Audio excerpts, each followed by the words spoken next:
Hey everybody, welcome to another live episode of the Ask a Cycling Coach podcast presented by TrainerRoad. Thanks for joining us on Facebook or YouTube Live.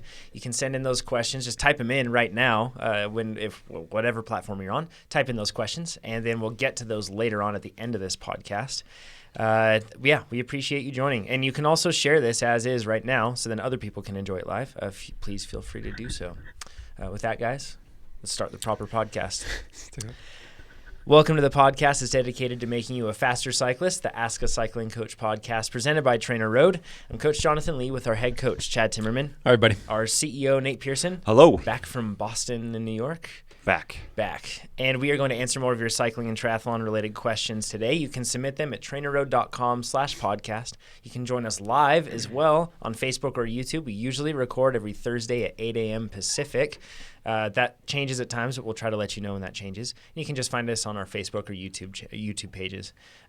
Also, something I realized I haven't mentioned, and it's kind of been going on for 2 months, but we're on Spotify too. So if you want to listen to the podcast on Spotify, you can do that as well. Is that a good podcast app, Spotify? I don't like it as much because a specific podcast app, I'd say that my favorite, I like Pocket Casts or one of the derivative ones that isn't just iTunes or the Google Play one, because you can have really cool features you can have skip ahead be 30 seconds, skip back be 50 seconds, or 0 because you're listening to us, or you can do skip ahead 0. Skip ahead 0, exactly. And you can do a bunch of different things like that and subscribe, and it's a little easier. But whatever, you can listen to it on whatever platform you want. I guess with that, we've have a number of things that we need to catch up on. Okay. Can we start off with Chad? Yeah, but I just want to tease something so everyone stays on. Yeah. There was a time trial that happened, and we're going to cover that. It's going to be, yeah. Okay, but first. In great depth. You were sharing something that I kind of just wanted to bring full circle. Not that anyone's paying that close of attention, but for a long time I was plagued with back issues, and especially in the longer rides, but even in the shorter ones. So we did that Merckx time trial, and I had to come out of position a lot, and that was my excuse for not doing well. And we actually have one of those coming up next week, so it'll kind of drive that home. But I attributed it to a number of things because I didn't know what it was, and I tried addressing the actual back issue, just a whole number of things, slight fit modifications and whatnot. Came down to, and this is definitively what it was, is I was using a suede saddle or a dipped saddle, or I guess they call it a wave saddle, where the nose and the tail of the saddle are one height, and then there's a substantial dip in the middle. To accommodate really an anterior tilt, we go to the velodrome, I find out I'm very much a posterior tilt, more toward neutral sort of rider, and I need a flat saddle. Change back to the saddle that I've used over all these years, Physique Arion, which is a dead flat saddle. No pain. I've been doing 4 or 5 hour rides, 5.5 hour rides. Uh-oh. Rides in aero. I've changed my stack height on Chad. my TT bike. I've changed my stack height on my road bike. Everything is resolved. And it came down to that one simple tweak, flat saddle versus a wave saddle. Are you using that saddle on your TT bike too? No, but I am using, I am. It's basically the Arion with the nose chopped off, whatever the name of that. Yeah, I can't remember what the name is, but yes. It's the same thing. It's a flat saddle. I just described. Right up on the nose of that, but it is a flat surface for me to situate my pelvis on. It's crazy how unique it is, because you've just been using the Pro Logo. Pro Logo Dimension. And you love it. Oh, it's so good. And it's like the specialized power, where it's got the cutout. Yep. Right? Yeah, and it's like a shorter saddle, it's not a snub nose like a tri saddle, but it's a short saddle. Yeah. And so in criteriums and everything else where you're really having to wind it up and then wind it up constantly, a lot of the time you end up your pelvis in those efforts, you end up rolling a little bit further forward. Everybody does, yeah. Yep, everyone does. And a lot of the time at the end of a criterium, I'll be like, oh, I'm sore the next day, and on all the bad spots in the perineum. And I have found that with that saddle, I have no issues with that. I'm well planted. I like a really stiff saddle that has to have a relief channel in there. Mm-hmm. And it's very individual. Well, yeah, I mean, this basically forces me to retract my statement that any saddle can work for any rider if you position your pelvis properly on it. I think with the caveat that first you have the properly shaped saddle. And I mean properly, not shaped, not as the overall saddle design, but just that dip in the middle versus a flat middle. Mm-hmm. It really is far more pivotal than I ever gave it credit. The Pro logos too are good pricing.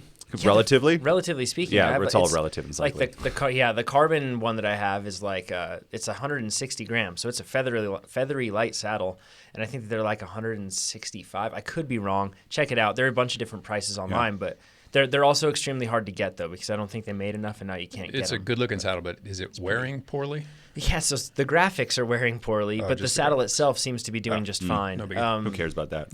Yeah. So, but it's to your point though. I see a lot of people just going with the saddle because that's what somebody else has told them what they need. It really does take some experimentation, and I've personally found that saddles with a dip in them don't work for me either. Oh, they destroy me. I know other people that saddles with a dip in them are like almost mandatory for them, and it works for them. There's a new rider here who's experimenting with saddles, and he's using the cutout ones, and he used the Pro logo and the Tope and some other ones, and he's getting numbness. Yeah. So now, like legit numbness, not like- just end of long ride numbness, but Yes. 20 like minutes scary. Like enough that it stopped him in the middle of a crit. So we've told him he's going to try next some flat. I have a Physique Antares that he's going to try. I don't know. Which is Just a flat and for what saddle. it's worth, Physique's site does offer a really good.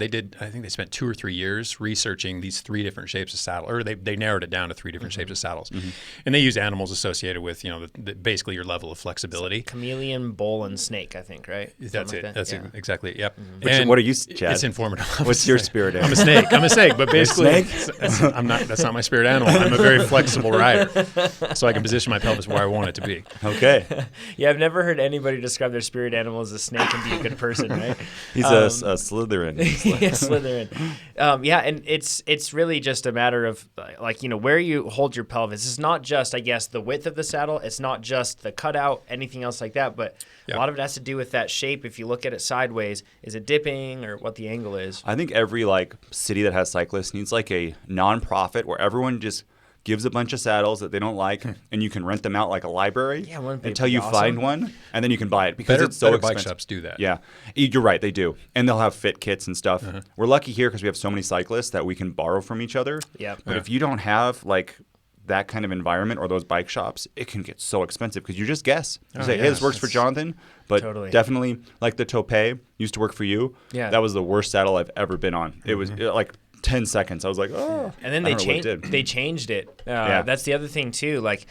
They say that once you find one saddle, a lot of people just buy a bunch of them and then save them up. And they changed the Tope, and man, I used to hate it. Then I liked it, and then they changed it again, and I don't like it. So it's always shouldn't be able to do that. They should have to bring out a whole new model if they want to make changes. Right? Dude, Exactly. Runners, they do that every year. Oh, They'll be with their shoes. this shoe version 14. And everyone goes, 13 was great. And it's crazy. I think my Mizuno Wave Riders are version 14. It's just crazy to me that they have 14 versions of it. But perfect. Okay, so does that, I guess, cover the saddle? Yeah, that's all I wanted to say. Yeah. Yeah. And then I guess the only downside to keep in mind is if you have a lot of bikes and you find a saddle you like, get ready for a big saddle bill. So But it can be I bought 4 of those saddles. So. I find, too, though, I ride bikes differently. And you kind of get different saddles that you like for different bikes. No, that's true. And I actually have a saddle I like for indoor riding that for the bike that I use indoors, different than outdoor. And that's probably not common. Yeah, I don't know why that is, but for a 2-hour ride, I found that the power works really well. But outside, I like the Phenom, the Specialized Phenom. Yeah, I don't know why. Interesting. I mean, the thing is, really, a lot of it depends on riding style too. Some people are very stable. You're extremely stable. You don't move around on the bike. Your pelvis is anchored. Yeah, I move fore aft a lot, but my hips side to side, and And if anybody feels like, I'm anchored on my sit bones, what I'm really talking about is the pelvic movement is just very minimal, while some riders have a whole lot of pelvic movement. Yeah. So, so many factors go into it, and test and try them out. Nate, you just got back from Boston Marathon. You didn't run it. Your wife did. No. Kudos to your wife. She did. So, and those of you who don't know, it had record cold temperatures, so much rain, and then it's a point-to-point race, and they had a 25, 30-mile-per-hour headwind. Oh. The American woman won the race first time since the 80s. Yeah, the Kenyans, awesome. The African top runners dropped out. Yeah, crazy. A Japanese runner won the men's race, which is also not typical for the Boston Marathon. Just spectating, I was outside for maybe 10 minutes. My daughter was crying because it just the rain. I got all the way down to my underwear was wet. Oh my gosh! I had an umbrella and a jacket and jeans and stuff, and my underwear was wet. That's a tough.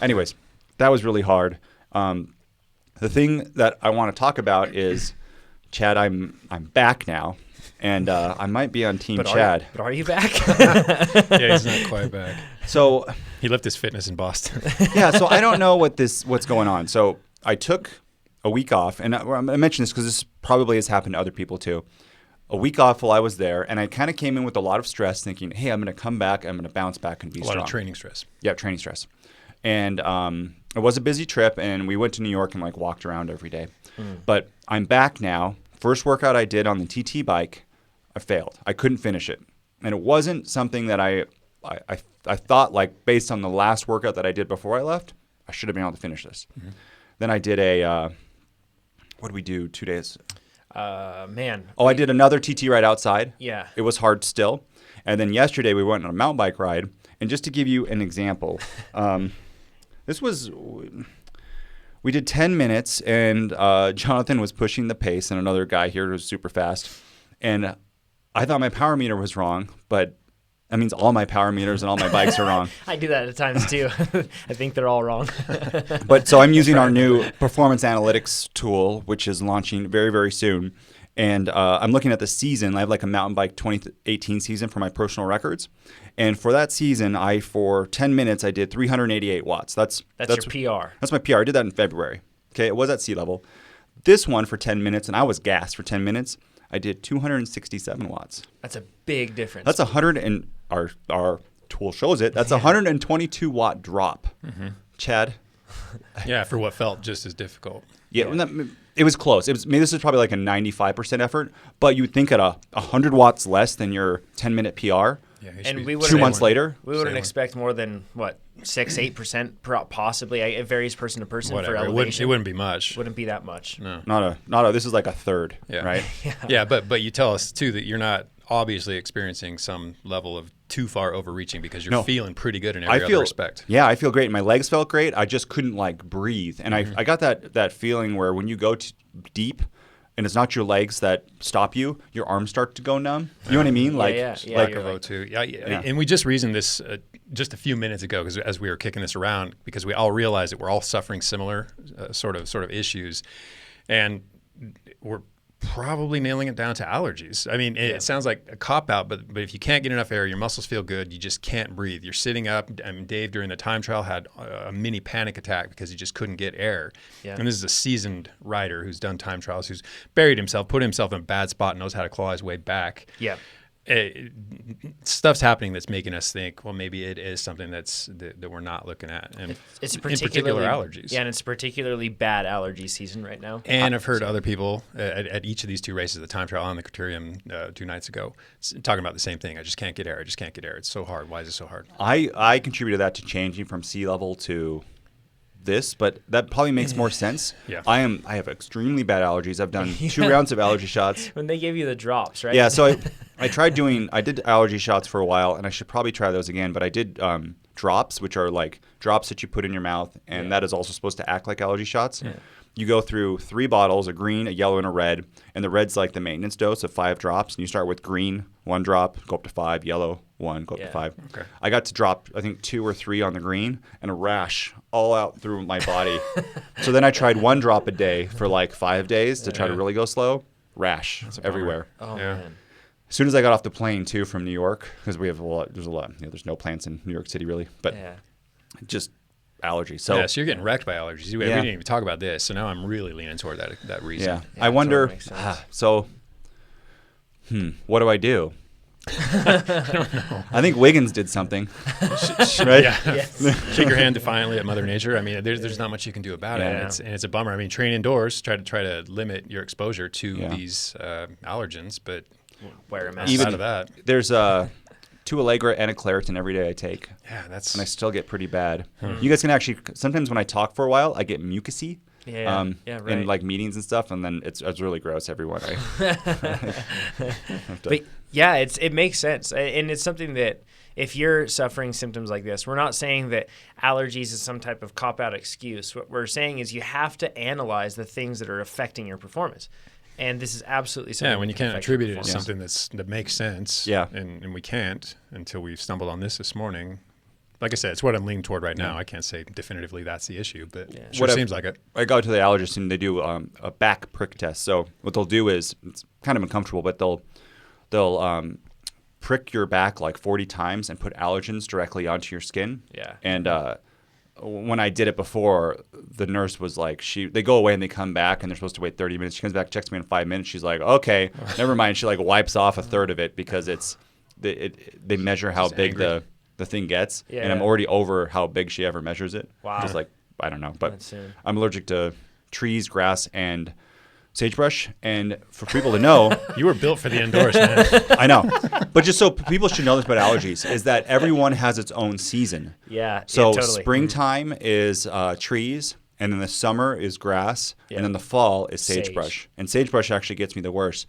But that's why some people you might only be allergic to one of those. Yeah. And when everyone has allergies in the summer, you might be fine. And if I get the trees and the grass backwards, I'm sorry, but Yeah. I'm pretty sure it goes spring then summer. Sure. Yeah. If I was trying to throw a cat amongst the pigeons for the Team Chad, Team Nate, Team Jonathan thing, I might say that it's just that you've peaked and now you've hit that peak and you've dropped down. Yeah, I'd love to but I don't call think you a that's the case. January hero, but I don't think that's what's going on. You- It's 100 too watts? precipitous a You- decline. and It's a and lot. you would feel like crazy fatigue in all aspects of your And that's life. the other thing. You'd be crabby. I mean, there would be other indications of the fact Yeah. that you're just tired. And in Hawaii, I did good power. Exactly. And that has very different plants than here. Yeah, totally. Yeah. Yeah.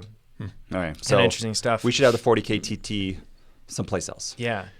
And one thing we haven't addressed yet, Shift and this the is whole a thing. minor point, I think, in this context, is that just because it's vacation, it doesn't mean it's stress-free. Oh, yeah. And even the walking around, that's not restful. That's not legitimate recovery. That's Yeah. not legs up, people carrying you upstairs sort of nonsense. That's still physical stress Yeah, exactly. and Like, emotional and psychological, whatever. So I thought I was going to come back fresher than I really was because I was pretty much walking, 10 miles a day or something. Watching your Insane. wife do a marathon in horrible conditions, That's tending not to a couple of rest. children, trying to train. Did you do any training? No. Oh, okay. Yeah. So, but either way, still stressful in other ways. And I ate horribly. I mean, I wonderfully, but horribly. In terms of, Satisfied. yeah. but not. Not good. Okay. Yeah. One thing that I wanted to share about really quick is it's become like an annual tradition for a handful of folks and I to ride because Sea Otter just happened. I didn't race once at Sea Otter this year. That was weird. That is weird. Yeah, and this is why we did. So it's like a tradition now. We ride from San Francisco down to Sea Otter. It's like 130, 140 miles depending on the routes you take.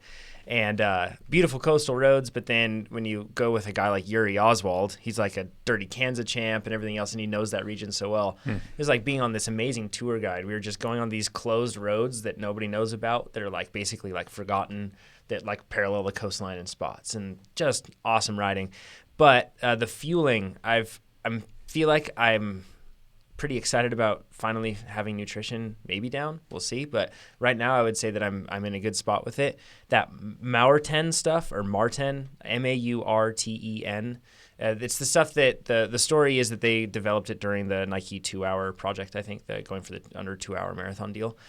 It's like extremely carbohydrate dense, and you just put it in with your water. The taste is like minimal, I would say, is the best way to describe it. Like if How anything, dense is? yeah, I think it's like 90 grams of carbohydrate in a bottle. That's a lot. So it's a lot of That's a them. heck of a lot. That sounds Yeah. like something I'd like. Yeah, and the crazy thing is, it almost tastes like if you took like a vanilla root and you just like drug it through your water. Like that's like it. Like Not a you're- strong subtle. taste. Yeah, there's nothing chemically at all. Have you tried it? I have not. No, You got some. gave me one, but I can't find it. I'll give you another. Okay. I have a handful of them. So, but it's awesome. It doesn't mess up my stomach. It doesn't feel like it's a replacement for food all across the board on the bike. For runners, it totally makes sense why you would want to use this because it's a good amount of fuel and it's really easy to digest, right? Because running, you're jostling around. Could be one of those things when you get late in a race or an effort where you just can't tolerate or you can't even contemplate the idea of solid food and Yeah. chewing it and getting it down. That could be a good solution to that situation. It feels like it raises the tide, so to speak, so that I don't go through those crazy peaks and valleys with fueling. Like Yeah. it kind of like just makes it so that I'm I get that with the UCAN, the Yeah, super yeah. starch. Same thing. It's more even. yeah. Yeah. Yeah, it's pretty cool. And then the science and sports stuff, their gels and everything else like that, which we discovered something crazy here, but it doesn't mess up my stomach at all, which is so hard to find. Like I could swallow air and it'll mess up my stomach practically. So I'm a very big fan of their products. The only thing, I tried out their bars this weekend, and don't want to naysay. It's preference. I just don't like the taste of them. Not big on medicinal flavors. I like their gels more than that. And once again, it's a gel. Gels are fantastic. It's still a gel, but nice. it's super lightweight, and you don't have to or the viscosity is low, so you can just isotonic. Yeah, there's just no gut stress whatsoever with those. I had a little bit. 100, you're which Nate. is crazy. Of all people, I still you could practically eat stroganoff and like sausage meat lovers pizza on a bike, and you'd be That's fine. real. That sounds good. At the velodrome, you ate an enormous amount of Thai food. yeah. And It was really good. But I still kind of, even though it gives me a little bit of cramping, I still kind of like it for mountain biking because it's so easy to get down. Yeah. For a race. Yeah.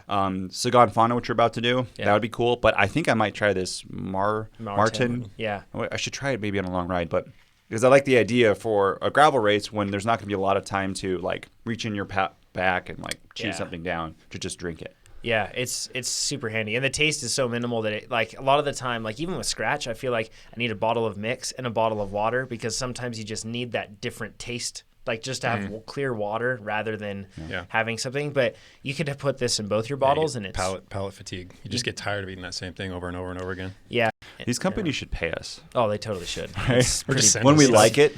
Yeah, send it for free, guys. Yeah, that way I can try it. Yeah, but it's like in the end, the reason that I'm sharing this stuff too is because a lot of people ask about nutrition, and it's super individual. It's like saddles. This is me sharing. This is like a N=1, right? Like this works for me, but perhaps if you have a similar scenario and you want to try something, maybe this. And for all our differences, we have a ton of similarities. So yeah. Luckily, with nutrition, it's way cheaper than saddles to experiment. Totally. But experiment. The last thing I want to cover on that ride is, so last year we did it with like 30 people, and it was for like a charity event for Chef Cycle, and it was a big. We had Andrew Talansky, and when he was still pro cyclist, and Ted King, who was just a diesel, and then we had people that were like really relatively new on bikes. And that made for a really slow day, but it also made it for a really kind of a terrible day for the people in the back, even though it wasn't that fast of a pace. It's just when you have that. It's fast for them. Yeah. And it also, then a lot of those people don't know how to pace. So then like we get to a climb and they'd be like Strava and like go for a KOM, and it's like, it's hurting a lot of other people. But we had really good riders. Chris Lyman, an incredible time trialist and road cyclist. We had he's never done a sub 40 or anything above a 49. Is that right? I think so. Yeah, 40K TT up at Satley. That's crazy fast. That's really fast. And then he's no longer a time trialist, still incredibly fit, and he's going for Dirty Kanza. And then we had Ben Delaney, who you've probably seen him on Bike Radar, the incredibly fit and fast rider. And then Yuri Oswald, like Dirty Kanza winner, like really fast guy. So just the four of you. Just the four of us, and Jonathan Lee.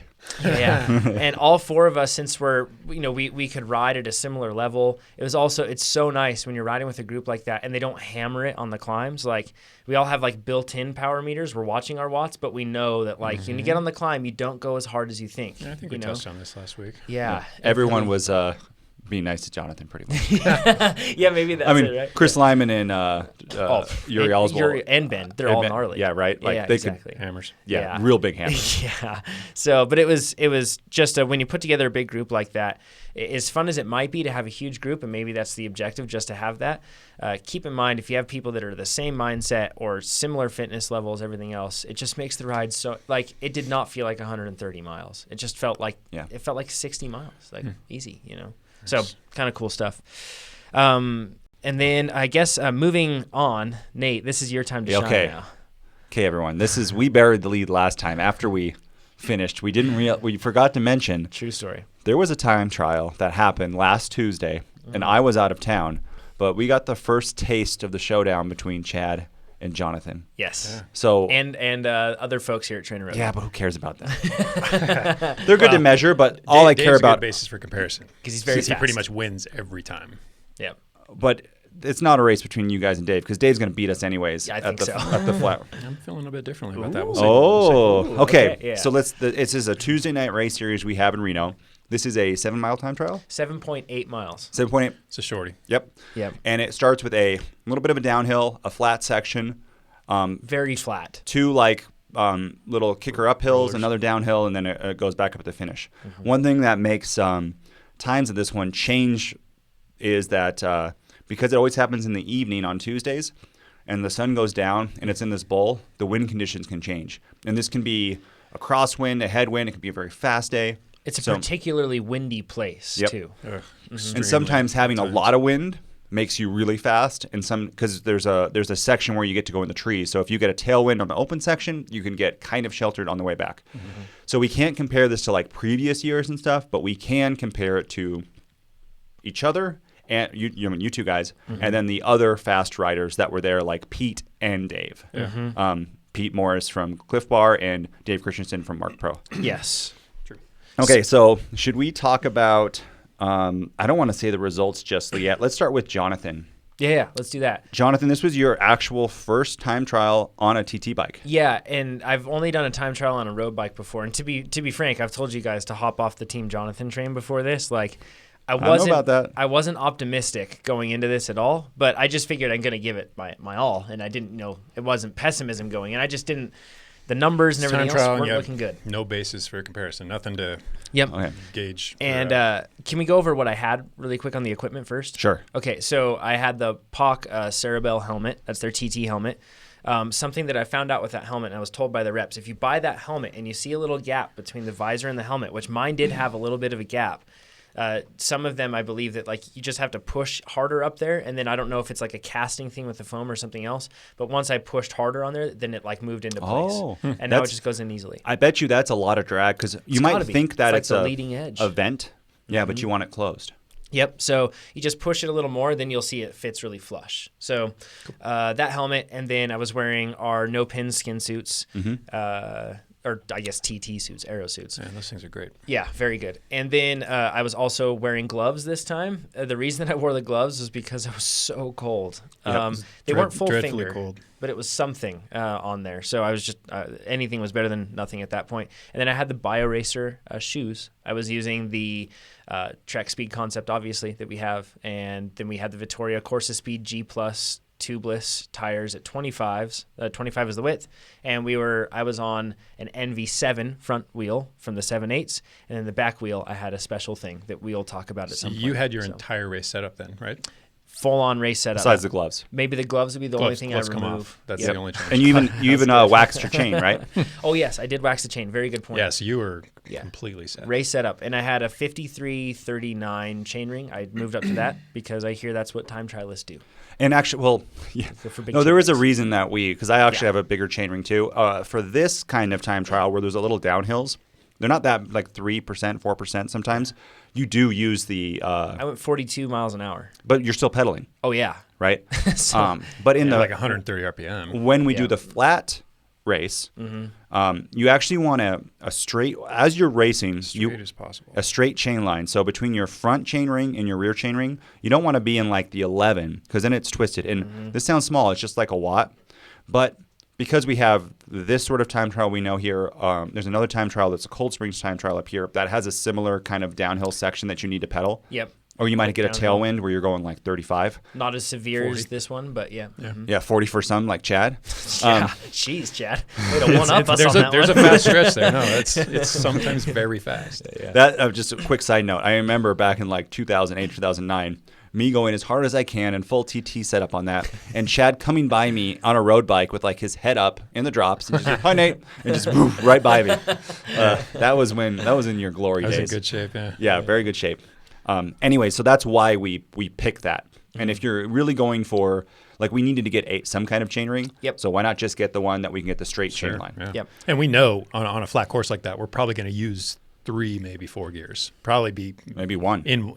Potentially 1 gear. I mean, once we get rolling. I have not changed my position from the velodrome that we tested at. It's the same. The only thing, well, you're kind of excited. World class CDA. The one thing that I did is I kept my hands stacked. If you're watching on the live stream right now, you can see I basically just I do like double shaka, and then I just hook my fingers, the outer fingers around my bars. And that proved to be like faster by a few watts. And also I found that it really helps my stability because it stops me from being too handsy or put too much leverage on my bars. And it focuses more weight into my pelvis and then a little bit into my elbows. And I can't do that without crashing. I can do it on the trainer, but I try outside, and it's because I can't. My bars are short. I feel like I should just forget about the UCI rules because I feel dangerous. I have nothing to grab onto. Yeah. Right. Like your arms are so long. Yeah. So. Anyway, that's another story. Let's talk about now pacing. because you did the classic thing, not to go out too hard. So for the Rookie. for the race, and let's say it's a, I don't want to. Well, I'll say this. I'll say your time. What was your time? My time was 17:26. 17:26. So let's not say results, but for your 17:26, your normalized was 260, and my average was 255. So still not that big of a difference.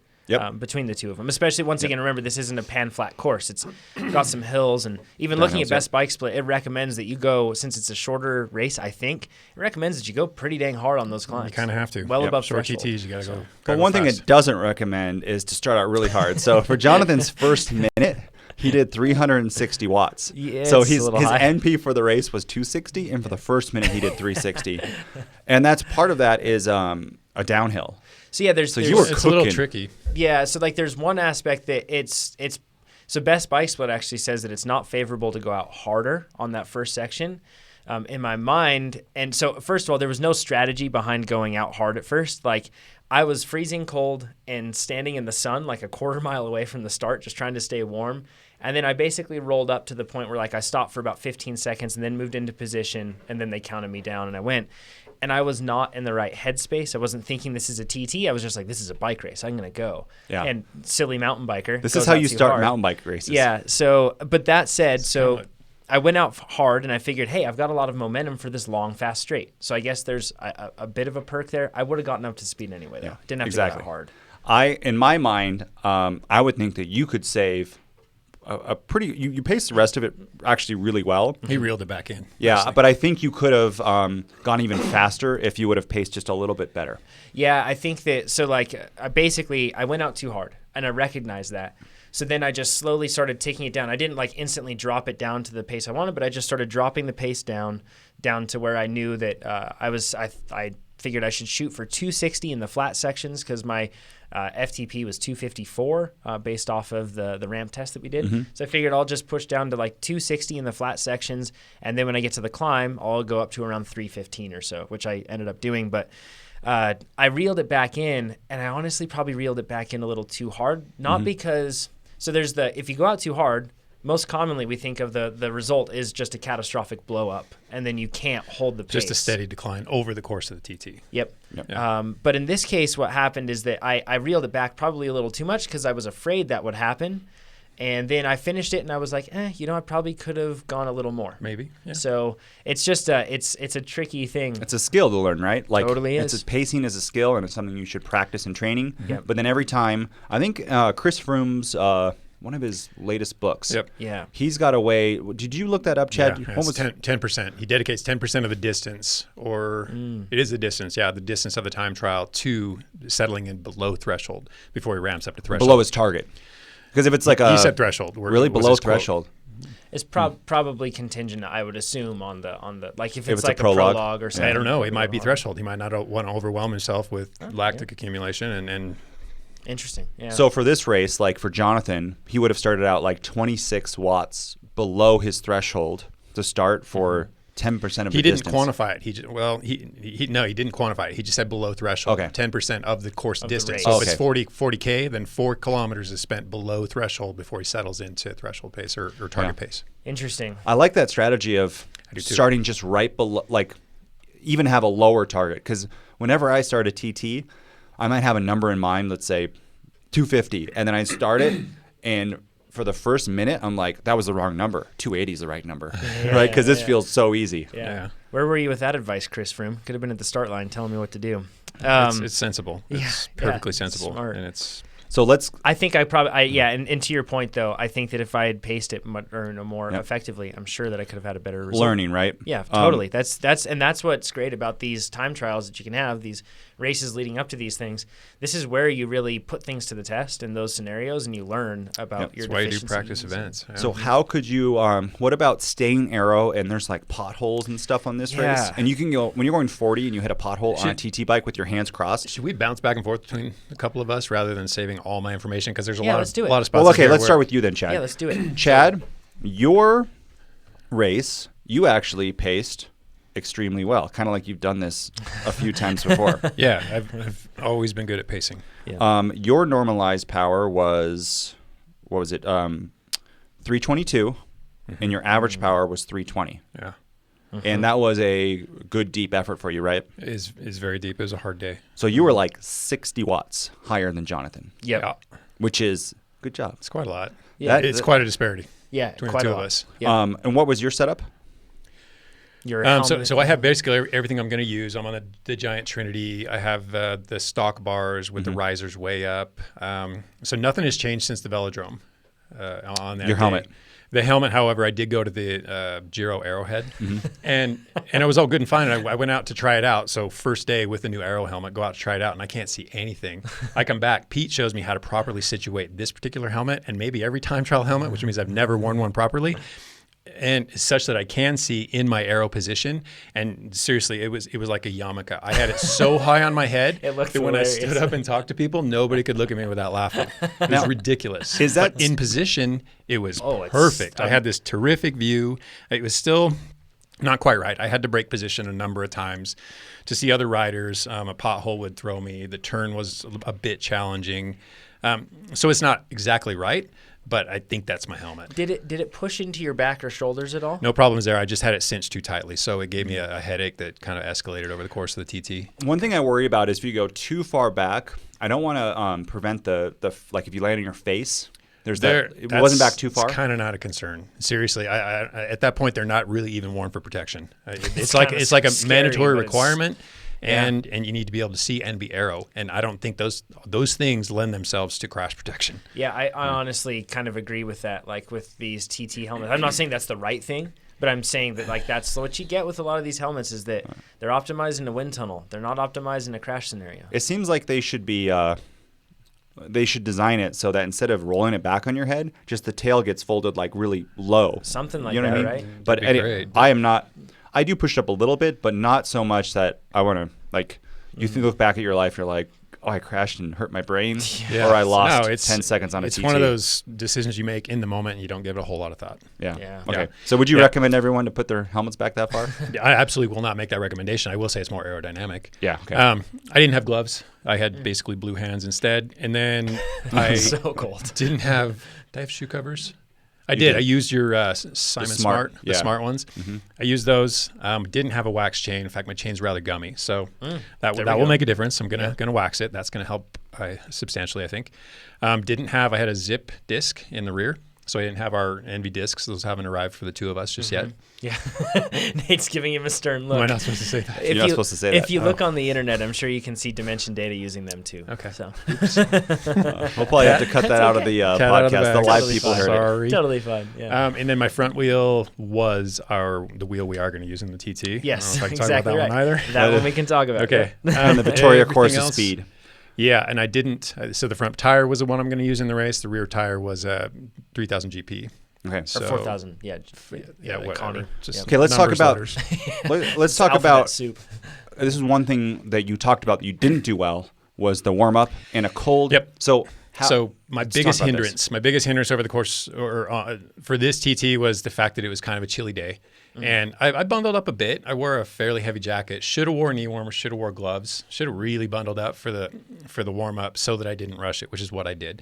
So I had a 40-minute warm up planned, which is what I know I need, and I ended up truncating it to about 20 minutes, and that caused me to suffer quite a bit going out. So where I went out at a pace that was reasonable, had I been warm, I wasn't warm, so it felt really difficult, and it kind of got in my head over the first 5-8 minutes of that TT. Yeah, that makes sense. Looking at your pacing, it looks like you went harder. So this is like a big question that a lot of people have. Like, should I go harder on the climbs? Yeah, this is an interesting point. Yeah. How did you because that's something that I believe that. So I because of Best Bike Split saw that and did that, but I feel like that's something that you inherently knew on this course. Yeah, so I looked at my power meter to start the timer, and then I looked at my power meter to stop the timer. Interesting. Legitimately, that's the only time you I didn't looked use at your that. power meter to pace. I didn't have power displayed. I had time and distance displayed. Yeah, You I'm are- moving you are to Team Chad right there. That That's is incredible. crazy because his 'cause pacing is really smooth. Your pacing is so smooth. Because I know what it feels like, and I know that the hill's going to hurt. Shoot. That is amazing. I say you take because just for everyone else listening, if we probably took 100 riders, probably 98 of you would go out really hard and then fade. You wouldn't be able to do what nothing make it resembling smooth. this. Yeah. And it's not that we Like I said, this has been a strength of mine. And that's an idea. So, and this is a really cool thing. So, if you, I assume that that's just come from a lot of experience and discipline on doing that, I'd like right? to pin it down to that, but no, I've just done it that way forever. I just, for whatever reason, that works for me. But yeah, that, like that I said, it's a experience strength. is like added up, I'm sure. Absolutely, And you kind of yeah. have that dialed in because, you know, your power meter goes out on TT day. And if you're purely reliant on that, you know, then that could be bad. I will say that if you train with power a lot, very regularly, especially doing structured interval work, Yeah, you get better. you become really And calibrated. this is what I was talking about with our Leadville discussion last week. So I'm not saying, I will never say that the metrics aren't useful, but the metrics are always to inform perceived exertion. Exactly Because right. it won't always be there. And you need to understand what your body can do without the numbers swaying you otherwise. Totally. Yeah, absolutely. Okay, and then how did you do with turtling and all that kind of stuff? Pretty well. So once I got the helmet adjusted on me and started to feel okay with what my narrow range of view was going to be, everything fell more into place. But like I said, I still had to come out of position to pass riders, to deal with little issues with the road, the turn.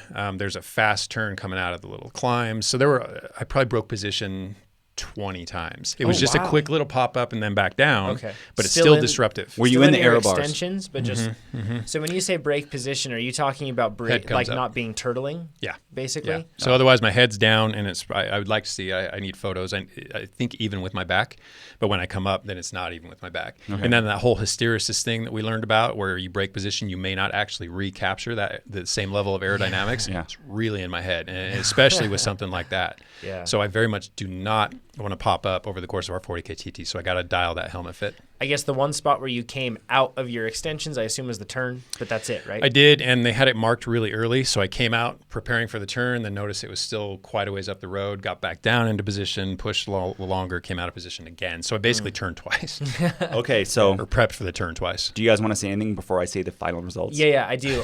For sighting for me, so I especially on a short time trial like this, you know, you can put yourself into a pretty terrible position for 17 minutes and you can manage it. It's funny that you use that term, though, sighting, because it's like swimming in a triathlon where you have to bob your head up and look for the buoy and then put it back down. It's equivalent to what I was doing. Yeah, and this course has a white line all the way around it. Like there's painted lines on the road. It's not like a rural road that doesn't have that.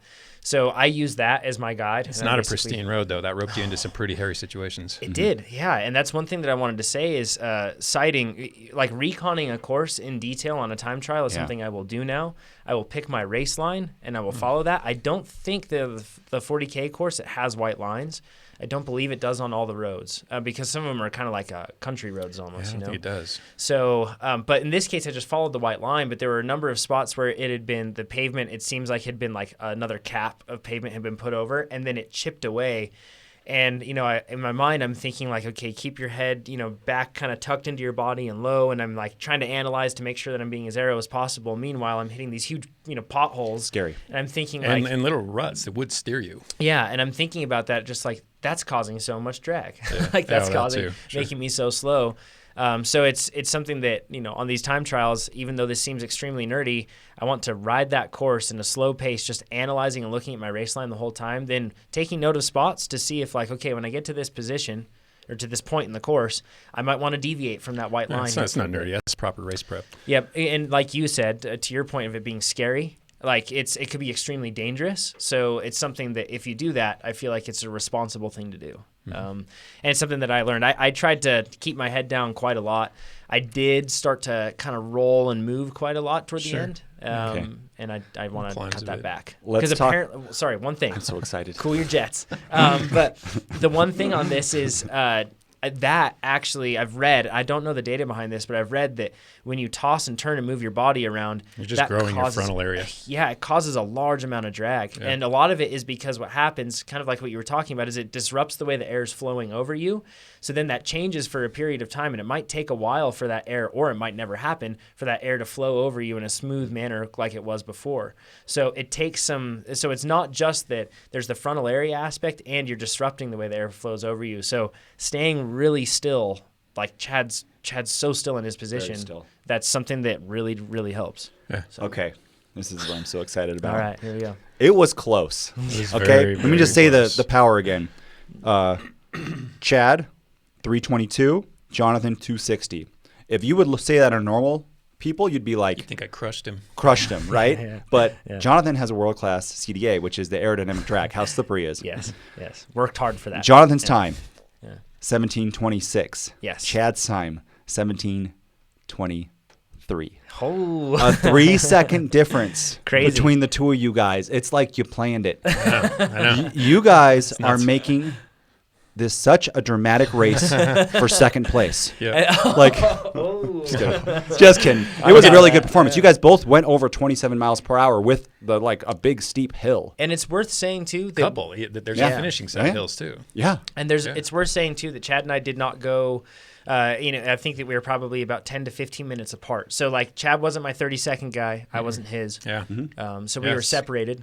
I didn't really know what Chad was doing. Nothing was based off of that. So When I saw really these interesting. results, I was amazed, like how close you guys were. Right. Because you think about it too, and we talked about this, but after a race like that, Jonathan, could you have done something to save 3 seconds? Oh, I'm sure. Could you have done something to gain 3 seconds? Yeah. Better warm up, right? A lot of things. And you think about all those things you can do. So next time, and we do have another TT, Cold Springs time trial Yeah. before the 40K TT. But right now, I would argue Chad is ahead of you just because Oh, yeah. the Satley is flat. But I mean, if there was any time trial where I would have had a relative advantage, I feel like this would be one. I think this is the course for sure because I think I'm a little better suited to Cold Springs than you are, and I definitely think I'm better suited to a flat time trial like Satley or Loyalton. And I would say, and I don't know if this is for sure the case, but I'd also say that a short time trial would relatively perhaps be more in my wheelhouse than like a long time trial. For sure, know? I think so. Yep. Based on, what we've seen with your lactate profile and with the sort of races you excel in and compete in, I think that stands to strong reason. Jonathan also paced very poorly. I think if he Yeah. could have done the whole thing probably 8 watts higher. Yeah. Or 10 watts higher. Yeah, but right? you look at that discrepancy. I had to do 60 more watts of work for basically the same time. It's And crazy. part of that, right? so Very we're unfair. thinking based on our aerodynamic drag results, Mm-hmm. 40 watts makes sense between the two of you guys. And the other 20 we're thinking is, at least I'm thinking, is the climb and the wax chain. Sure. Those two together. Yeah, and I would add perhaps a lot to the wheel and tire too. Oh yeah. I think Oh yeah, that- you Okay. didn't have the Sure, GP or you didn't have the Victoria. But I think a couple things worth considering here. One, my threshold I think is probably right around 310 right now, optimistically 315. Wow. So I rode above threshold. Jonathan's is 290-ish. Well, on the TT bike, I tested at 254. No, let's just say FTP. What's and your then FTP 294.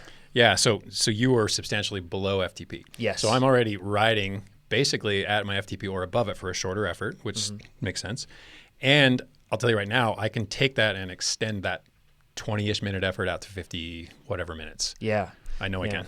So does that mean, that's an interesting point. I hadn't thought of that. Does that mean that I have more, I guess I have a higher ceiling where I can improve? Yeah. Are It you- could, yeah. Yeah, possibly. I still think I can go up a bit. I don't think I'm going to go up a whole lot. And I do, I don't want to let the wind out of anybody's sails, at least to which mine. I don't think a 50-minute is realistic. Yeah. But I'm still entertaining hopes. I feel maybe I go out there and I have just the best day ever and I get a sub 50. The wind goes one way and then at the turnaround the Turns wind with me. changes and goes the It's other like, way. let's just change this. Real but quick, mathematically, it doesn't stack up. let's go over the other podcast people who have been on here. Pete was out there with aero bars, aero road bike, aero helmet, skin Not suit, TT Aero bike. road bike. Yes. aero road bike. He did 332 watts and he did an 1816. Yep. So he was a good 45 seconds slower than you guys. Yeah. And then he was my 32nd man. I caught him.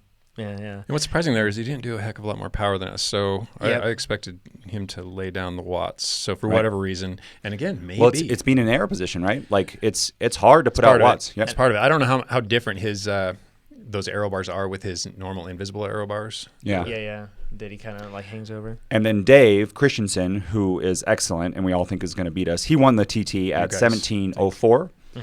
He did 293, Yes. which we still think he should have gone faster for his watts. Yeah. And we got to look at he hasn't gone to the aerodynamic lengths that we have. Yeah. And we can try to improve him on that.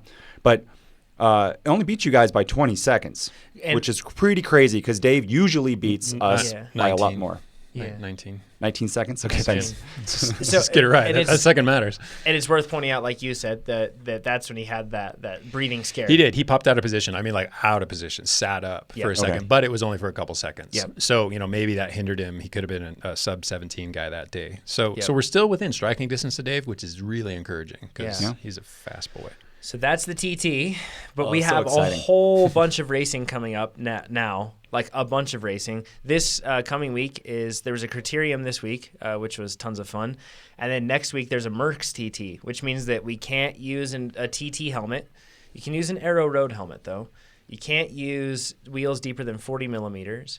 And then you get a 5-minute penalty per violation if you don't do that. So like shoe covers would be a 5-minute penalty. If you have a TT helmet, 5-minute penalty. If you have a TT bike, 5-minute penalty. And 5 per violation? Per violation. Oh, that's really... Yeah, that was cleared that up. shoots down Dave's because we were thinking about like maybe it's worth taking the 5 minutes and just going full arrow. But and this one's on a very hilly course. It's a road race course actually, and it's just an individual TT. And then we have the Sagan Fondo, we have Lost and Found, we have Carson City Off Road, we have the 40K TT. So many things. Yep. There's actually 12 races between now and the TT coming up that we're planning to do. Yeah, very, very different from what we're training for, too. Before we go into that, you have something else? Just so everyone knows, the winner of that TT was Dave. Second place was Chad. Third place was Jonathan. Fourth place was Pete. No, fifth place was Pete. Fifth place. There's a TrainerRoad user that's going to kill it at St. George, who was also he was the one that ended up getting fourth. No, not Zach. Well, I'll say that TrainerRoad people got the top 4 then. Yeah, we did. Because that is amazing. So good job, top 5. Top 5. Yeah. Very exactly. good. Out of, I think, 40, 45 riders. Yeah, somewhere around there. Yeah. So congrats, awesome. guys. I'm very proud. Yes. I hope you guys can even do more power and make this really close. Because if the 40K T comes out where it's 3 seconds between you guys, that will be... That is just drama. That's a lot of drama. That's pretty sweet stuff. It's a big disappointment for the guys who are 3 seconds down too. It will be, won't it, Chad? All right, so let's go back to the racing. 12 how do races. we manage all this? Yes, how do we races? So if put your let's ask hat Chad. Mm-hmm. Jonathan and I, we both want to do well at the 40K TT, but we also want to do well at Carson City, Lost and Found, Sagan Fondo, right? Yeah. And then there's the Tuesday night races I don't really care about. I should say Sagan Fondo is pretty low priority for me in terms of like a result. Okay. Yeah. But it's also, so for those who don't know, our time trial was supposed to be what, about 5 weeks from now, 4 weeks from now? Yeah. And it got bumped back an entire month. So we now have another 4 weeks of training to slot into our plans, which is not ideal. But we're rolling with it. We didn't commit ourselves to that date because we weren't sure of it. So we kind of expected it might move. I didn't anticipate it to move 4 weeks, which basically means we're 9 weeks out from competition. Honestly, don't know if I can hold my focus that long. That's my big concern right now. Oh. Team Chad stock is going down. No. I just think I want to play more. I don't think I can dedicate myself to. I don't think I can dedicate myself to strict time trial training for another 9 weeks. Well, luckily we have so many racing. So, I mean, what do you recommend? Like, if you were coaching Jonathan and I, and be real now. Yeah. Don't give us bad advice. What would you say we should do? So, Jonathan and I, Lost and Found is a big one. Carson City Off Road is a big one. Yeah. That one I really want to do well at. Carson City and those things time out quite well. They leave you, I think, at the minimum 2 weeks before. So there's no problem there. I think you're going to have to be a little more choosy with all the other races you have. If you're racing all the time, and this isn't you've built your peak fitness and you're happy with it, and now you're just going to race and try to stay fit, you're still trying to build fitness. So you still have to be selective about which workouts you do, which races you do. So some of those are going to have to either be deprioritized or skipped entirely. So the Tuesday night races, which are, we have a great race series here, and every Tuesday night there's a different kind of race, crits and road races and the Merckx TT. On those, are you thinking we should skip those, or should we? No, I mean, we've talked about shaping races into something that simulates or comes close to the demands of your workout scripted for you, and you can do that. And maybe it's entirely different, but it's still stressful and it still spurs adaptation. So that's good. I mean, the crit we did Tuesday night, there's almost nothing about that bears a resemblance to what we need to do at the 40K TT. Yeah. But it still will give us both a bump in fitness. Jonathan and I were the ones who did it. Yep. And because it was hard, and we went hard again and again and again, and it was a hugely aerobic effort because we never got to recover, and we were challenging ourselves in ways that we're not super familiar with or good at right now, not as good as we can be. And it was just a different stimulus for adaptation. I mean, we'll get some sort of bump out of it. And we can, over time, especially considering we have 9 weeks, translate that bump in fitness to something that's usable in a 40K TT. Something interesting to add to this. So Lost and Found is much more friendly this year in terms of the course. It's not as technical, not as crazy rough. I assume that your power profile will probably be more stable this year than it would have been in the last year with all the snow we had. That's good news. Carson City Off-Road, very much also very similar in that respect, in the sense that we're going to have much more stable climbs. So in one respect, the events that we're doing, although different disciplines, those two ones are actually going to play to really building up strengths for sustained power. So especially Carson City Off-Road with the new course they have there. I mean, those events serve really well, even though they don't look anything like a 40K TT, serve really well as practice events. Get out there and pace and push yourself in ways very similar to what you're going to have to do during the time trial. So going back to those Tuesday night races, the crit, by the way, I had a family obligation and Pete had a family obligation, so we didn't get to do the whole challenge. BP thing, yeah. But did they lose by? Did he lose by default, Pete? No, we're gonna you gotta give him a pass. So, just to go back to your point, could on those races, we've heard from all the Cliff Bar people, the point of a crit is to win, but put out the least amount of power.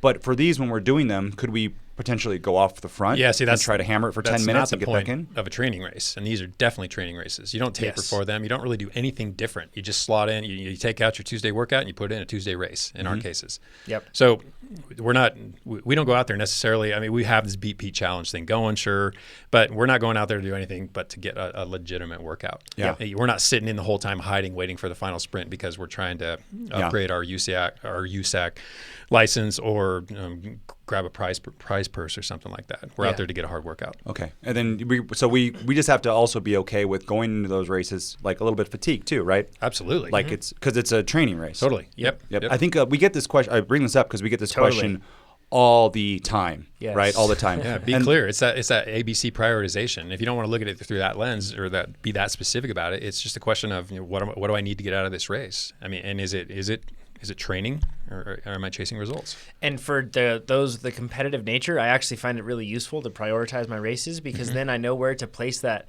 Because a lot of the time you'll go into a race and if you don't have a clear objective every time, and if your clear objective is to win every time and you have a chance at that, sure, I get it. Your objective every time, though. It's not going to happen. Yeah. So it's nice to go into these races and to have different objectives so then I can compartmentalize that and kind of save up a lot of that competitive energy and focus, I feel. So then I don't discourage myself with these little events. So then I arrive at the big event and I'm not. Well, they serve as a good gauge of your fitness too in an actual race situation because it doesn't matter if it's a local race or a national championship. You're out there, the competitive juices are flowing, and you bury yourself. I mean, well, there's an example too for objectives. When we all get together, try to beat Pete. I would love to work at the front, try to shut down Pete's attacks, and set Dave up. So just workhorse the whole time, be on the front, so Dave, who might want to win this race and is totally capable of doing it, I can deliver him better. And then we would win the Beat Pete challenge. Yeah, exactly. Right? That's like it's cool though. You don't win, but you can work for your teammates, which is kind of fun, and you get a great workout, and you don't have to like taper or care, right? Yeah, again, we're playing with it. It's a training race. Just because we're being competitive about it and we're working on race strategy doesn't change the fact that it is still just a training race. Yep, absolutely. Oh, God, this is so exciting. It's going to be fun. It is. It is going to be good. Shall we jump into the questions? Okay, about There's time. a lot of stuff, yeah. Okay, this one actually came from Reddit, a discussion that was going on there. Yeah, so we have a user created a subreddit on Reddit. Reddit's like a kind of like a forum, internet forum, and if it's reddit.com/r/TrainerRoad. Yep. So he says, okay, so this is something I've been thinking about. In a recent TrainerRoad podcast, the guys were discussing matches. And if you want to go back, that was, 2 podcasts previous to the current one you're listening to. And it seemed that they were generally saying that you shouldn't think of it that way unless you're training for a very specific event. Instead, you should just keep focusing on raising your FTP so that your target watts are a lower percentage of FTP. So I just want to, the gist of it. Yeah, I just want to recap really quick. When we're talking about matches, the general, understanding that a lot of people have, whether it's correct or not, is that you have a book of matches, so to speak, and those matches are those hard efforts that you're really giving it everything, and you only have so many of them. Yeah, you can call those your anaerobic work capacity, whatever you want to call it. Those are the super threshold end of things, whereas FTP is basically your aerobic capacity. I mean, your sustainable percentage of what your aerobic system is capable of. Perfect. He says, that got me thinking about your maximal lactate steady state and the physiology around these things. I'm doing some long races in the range of 200 to 250 miles. Holy cow, that's really long. That's very, very, very long. Yeah, that's like, did you hear that Dirty Kansas has a 300 and something mile option this year? I saw that. When are we doing it? Oh, gosh, no. Chad? Don't say that out loud. Never. That will get edited out of the For sure, podcast never. right there. That's coming out in post. He says, so I'm mostly working on raising my FTP so that I can hold 65 to 75% for a really long period of time. I think that's a lofty range. He says, yeah, it does sound pretty high, right? It does. He says, I like the simplicity of the idea of if your FTP goes up, therefore 65 to 75% of your FTP also goes up, therefore I go faster. Yeah. I'm wondering what the practical and theoretical differences are when you're running those kind of percentages of FTP. One that is obvious is that I'll burn more calories per hour, and while I'm unlikely to run out of fat, that'll cut into glycogen or whatever food I can stomach faster. What other differences are there, though? I guess what I'm wondering is, other than going faster, what's the difference between 75% of FTP when well-trained and FTP is high versus 75% of FTP when less trained and FTP is lower? Yeah, so first off, I wouldn't even look at it in terms of being well-trained or poorly trained. Simply look at it as what's your FTP. That's the amount of work you're doing. That's the amount of fuel your body needs or there's a specific amount of fuel that your body needs to actually fuel that much work. So just look at it as a number. 200 watts isn't going to take as much energy as 300 watts. So the higher it is, the greater your work capacity and the more nutrition you're going to need. And just to backtrack a little, you say 65 to 75, and I don't know if you're the sort of person who stares at your stem the entire ride and you're going to try to target that 65 to 75% range, but I would experiment with that over rides that long because that seems high to me. Yeah, that'd be pretty hard. 65, I think, would be the high end of things. I'd be looking at more like 55 to 65, but it's perhaps we're lesser men in this case. and perhaps maybe you're actually really good at sustaining 70% and you can sit there all day. Yeah. I can't. I don't know too many athletes who can. Not for something that lasts 250 miles. That's a long distance. Yeah. But anyway, see it in terms of how much work you're doing and tie your nutrition to that. We're not talking about nutrition here, but tie your expectations to that.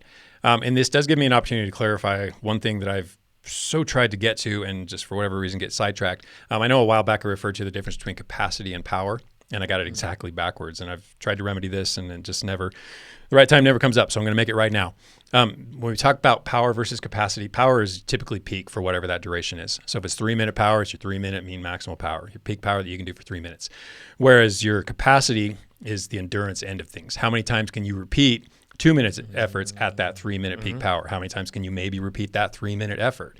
That's the endurance end of things. So if you kind of think capacity, endurance, power, peak capabilities. Hopefully that clarifies because I think I confused that issue a while back. And sometimes that's where, in specialty phase, we're trying to increase capacity, the ability to do that many, many times. Yes. And you might not be increasing your FTP, but the amount of times for a crit racer that can do a 2-minute effort goes up a whole bunch. Perfect point. Yep. Therefore, you're faster. Yep. Very well done, Nate. Hey, thanks. Yeah, that was great. I pay attention.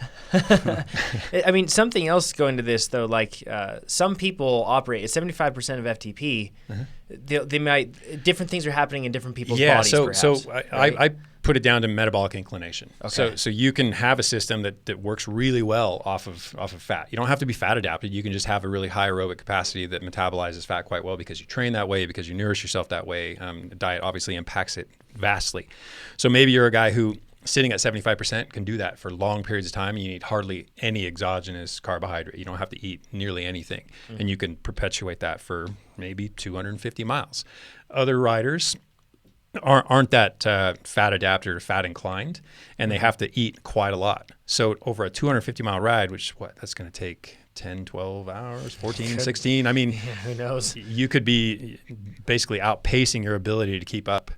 If you ride at 75%, you can't get enough food in the system to actually power yourself for that long at that work rate. Because there's the type of thing like if you're the type of person that has to take in a lot of food like that, if you have a sensitive stomach, or even just like if you're a person that's putting out 75% of FTP just happens to be like somewhere around, I don't know, let's say like 300 watts or something like that. That's a lot. That's a big fire that's burning. So you have to take in a lot of food. Depending. To that point, remember we talked to I just had his name, blanking on his name. Fitzgerald? No. Matt Lieto. Ah, yes. And he, FTP of like 370, 380, and he was taking 400 to 500 calories an hour on the bike. Yeah. I would argue that if his FTP was 200, he like 400 to 500 would be way too much for him. Yeah. Right. Exactly. Like, So that's one of the questions is as you have a higher FTP, all depending on what you just said about how aerobic and glycolytic you are, you have to eat more. Yep. I mean, more work requires more energy, and more energy in to yield more energy out. And something that's interesting with this, like you can go and get that tested and you can find out what all of that is, but I honestly find that the best way to figure that out is through trial and error of testing yourself in riding, going out and riding and see what you need. You don't go blind into a 250-mile day or a 200-mile day for that matter.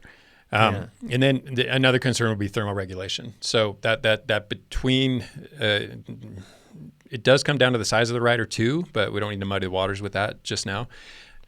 More work means more heat stress. Yep. And if you can't dissipate that heat, if you're not adjusted to dealing with that heat, if you get thrown into a situation that's hotter than you were prepared for, as we did with Carson Off-Road last year, a lot of concerns arise. You do a lot of work, you generate a lot of heat, you got to be able to offload a lot of heat. A lot of ways to do that.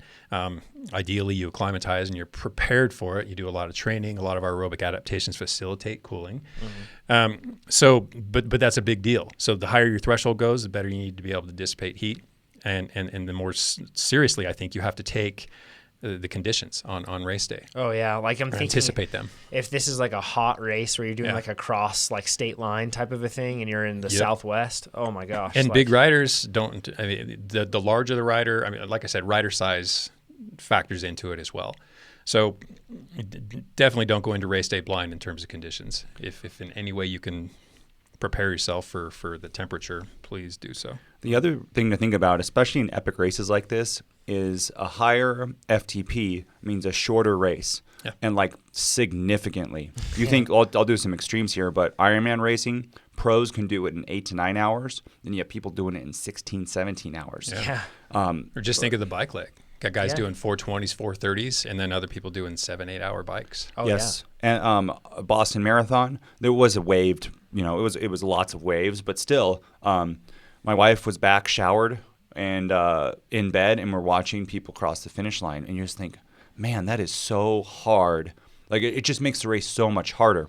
And for calories, you're probably eating the same amount of total calories over the race when you're faster, maybe a little bit more because you have more work to overcome because you're going faster with aerodynamic drag, but it's not like you're eating 30% more. You're spending more time out there is your point, right? So when you're slow. And what's interesting about that is regardless, this is an interesting note that I just came across thanks to Greg Dumanoir for sending me this particular article that showed that rider size doesn't really affect how much the body can ingest. I mean, 60 grams per hour of a single sugar, you can up it to 90, maybe 100 grams with a combination of sugars. That doesn't really, the body size doesn't affect that as much as you might think, hardly at all, according to this particular paper. It's more about work that you're doing. Yeah. And individuals, like some people can take more than some other people or not? Like a 120-pound person versus a 180-pound person, you still aren't going to get more than 100 grams into the system with a combination of sugars. Can you get, let's say there's two people that are 180, like me and you, both 180,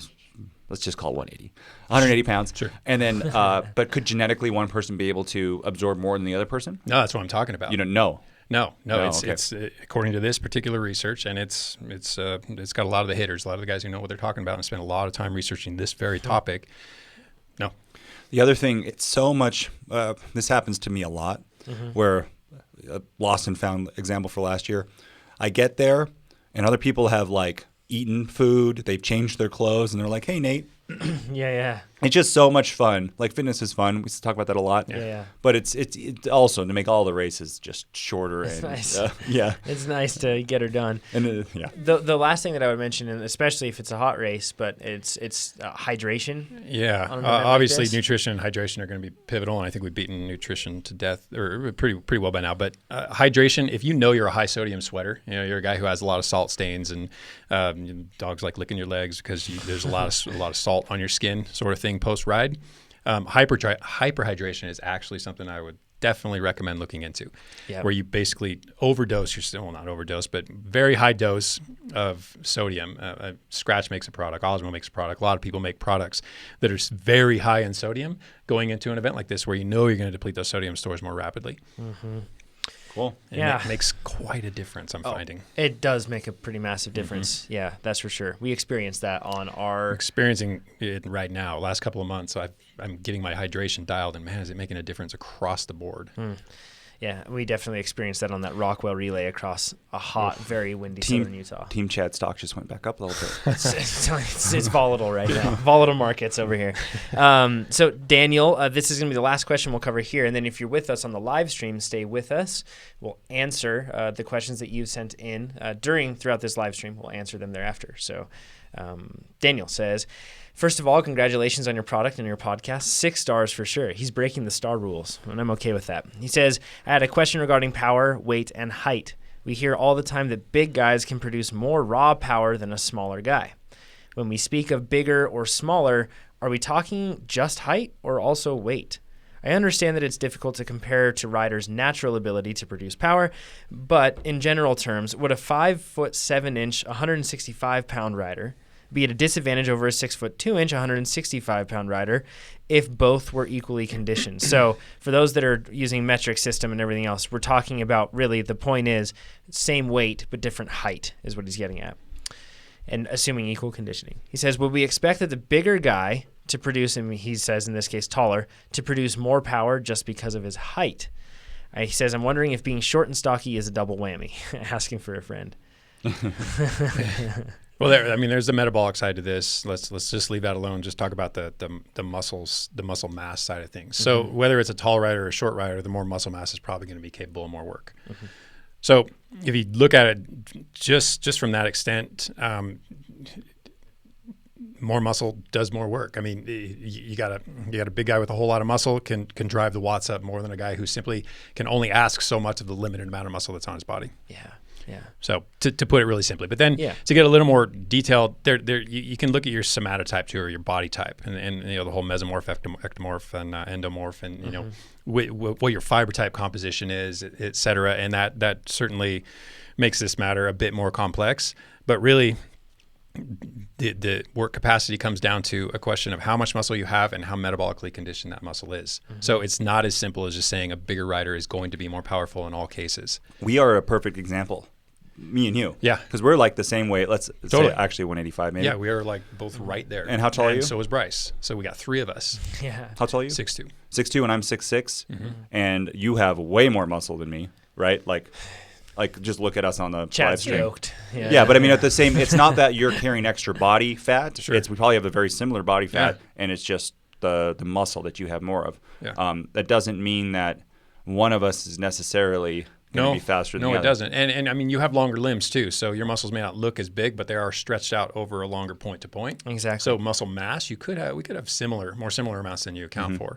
But it's just not that simple. One thing though, and this is pretty much a side point, but it's very interesting. It brought to mind the fact that there is a 2-to-1 rule when it comes to really high caliber climbers at the Grand Tour level and just really any high level. And this is male climbers. We'll get to the female climbers briefly after, but they don't abide as closely as the male climbers do. That 2-to-1 rule says that the best climbers in the world carry 2 pounds of body weight per inch of height.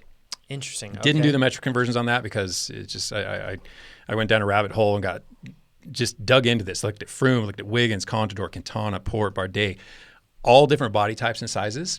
And man, I'll be damned if it didn't work out in just about every case. And the only outliers were like a pound or 2 off of this 2-to-1 rule. So can you say some of them, of the famous climbers? Yeah, so like Chris Froome, 6'1", which at 146 puts him at 73 inches. Multiply that by 2, that's 146. He's so like exactly there. Wow. Bauke Mollema, same thing. 141, he's 142. Vincenzo Nibali, Nairo Quintana, 5'6". He was a little on the low side because he weighs 128, and the equation said 132 would be his optimal weight. But if you can get lighter and still maintain your power, I mean, there are. But that's the biggest exception. I mean, he was 4 pounds outside of this rule. Rafael Majka and Tom Dumoulin were, I think, maybe 5 pounds outside of it, but everyone's very close. Women, not so much. It doesn't carry to the women. I looked at Mara Abbott, Megan Gagne, Marianne Vos, Anna van der Breggen, all them.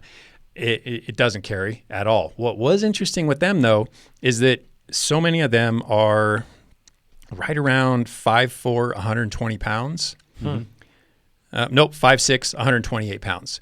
So let's just say 5'6", 128.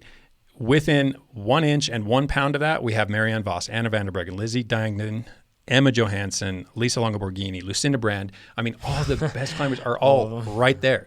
So maybe not the 2-to-1 rule, but they all conform very tightly to a narrow range of height and weight. It shows that, and they've done lots of research, different sports, like at the elite level, body types definitely matter. Sure. Runners, basketball players, there are always outliers that like break the rule, but in general, there's a body type that has an advantage for each sport. And the outliers in this case are so, I mean, barely outliers. It's hard to even call them outliers. I need to be 140 pounds according to that. So this, for Chad, you'd be 148. And I would be 156. Wait, 148 for Chad? Yeah, and I'd be 156. In triathlon, Joe Friel has said this before, and he does 2.2 pounds, and that would put me at 171 and a half. For triathlon? I think I could get that. I'd be really skinny, but yeah. And Chad, you would be. Whoops. Man, that's crazy to think about. I'm actually not that far off though on the 2 pounds. What would I be? You're world class, Jonathan. Chad, you'd be 163. Yeah. Could you get that? Could you get that skinny? Maybe. Yeah, I got down to 168, and that's when I had my best stage races and best hill climbs. There you go. Yeah. By a lot. Wow. Substantially better than now. And what was your number again? Mine was 140 pounds is what it suggested, and right now, this morning, I was 146. Oh, you're right there. So, Jonathan, really looking forward to that hill climb. You're not even like trying. Oh, yeah. So we have the hill climb time trial in what, 2 weeks, 3 weeks? That's just some nonsense. I think we can just sit here, do the math, and call it good. Well, no, don't need because to what about actually do the between riding. me and you, Chad? I'm saying. Well, if the allergies hit, you'll destroy me. But that's true. Yeah, with Nate's current performance. I shouldn't say fitness performance. Let's hope that the pollen's high by then. We'll find out ways to make that happen. Thanks everybody for joining us. Once again, if you're on the live stream, stick with us, and we'll answer the questions you've submitted. If you're joining us on the podcast, thank you so much. We'll talk to you all again next week. And yeah, remember, please review the podcast and share it with your friends. We'll talk to you all soon. Thanks. Thanks, everybody. bye-bye. Okay, live streamers, stick with us. We'll start to open up some windows and look at some of the comments. Let's see. Ooh, somebody says, whoa, that dude is shredded. I wonder, I can only assume they're talking about Chad. I was going to say you. Let's see.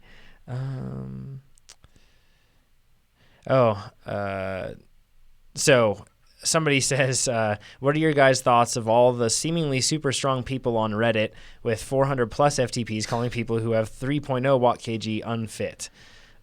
We've talked about this quite a lot, but like the numbers, once again, it's all relative to weight, and then that isn't the ultimate determinant of performance, depending, especially if it's like a different sort of race, like a cyclocross, so many different things. There's a lot of vanity FTPs too. You know what? Inflated. In general, I could probably say this. There's some pros who have used TrainerRoad, and they put their FTP in some number, and they can never finish a workout at that number. And instead of lowering their FTP, they click it down to do it at 90% of that. And we see a lot of that. These are the vanity. These are not average pro. Or these are not like Conti pros. These are guys. No, that these you are see world in the Tour de France on top of the pretty podium. big names. And I don't want to. But we'll just leave. Anyways, we're not going to out them, but it happens at all levels. So there's one part. One is you think it's higher than it is. Yeah. Right. And you always want it to be higher. And then if anything that says that it's less higher than that, you give excuses like I have allergies. Excuses like that. Yeah, but we've seen evidence of. Yeah. I know, but you got to look at real performance, right? Like and recent performance. So I think it actually helps in your training.